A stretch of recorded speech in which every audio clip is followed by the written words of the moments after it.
Good morning বন্ধুরা, আমার দোকান খোলা হয়ে গেছে। আজ মনসা পূজা, তাই আমি সকাল সকাল একটু মার্কেটে যাব। বন্ধুরা, আমি মার্কেট থেকে এখন বিলাতি নেব। আমার বিলাতি নেওয়া হয়ে গেছে। এবার আমি ফুলকপি নেব। বন্ধুরা, আমি এখান থেকে 3টে ফুলকপি নিলাম। এবার আমি আদা নেব। বন্ধুরা, এখান থেকে আমি আদা নিলাম। বন্ধুরা, আমি এবার যাচ্ছি আলু নেওয়ার জন্য। আলু গোদাম পৌঁছে গেছি।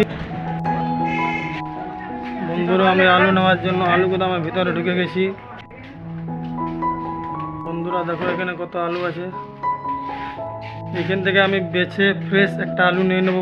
আমার ব্লগে জুড়ে থাকো সবাই। আমার আলু নেওয়া হয়ে গেছে। আমি আলু নিয়ে দোকানের দিকে যাচ্ছি এবারে।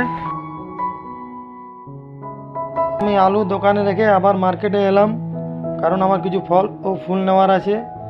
এখান থেকে আমি কাকুর কাছ থেকে কলা নিয়ে নিলাম পুজোর জন্য। এইবার আমি এখান থেকে ফুল নিচ্ছি। আমার ফুল নেওয়া হয়ে গেছে। আজ কত বড় মার্কেট লেগেছে, কারণ আজ মনসা পূজা। এবং এইদিকে হাটের মোড়ে পাঁঠা ও ভেড়ার হাট লেগেছে। এখানে প্রচুর মানুষ আছে।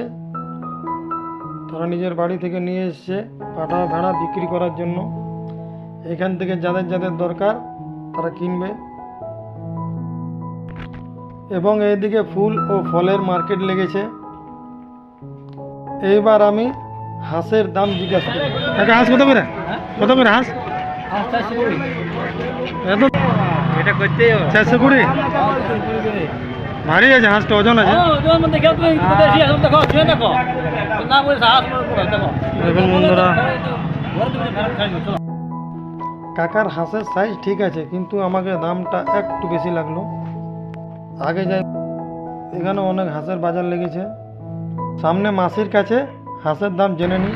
মাসি, হাঁস কত করে? 420। ও বাবা, এত দাম! আজকের ব্লগ এই পর্যন্তই। যদি ভিডিওটি ভালো লাগে ভিডিওটিকে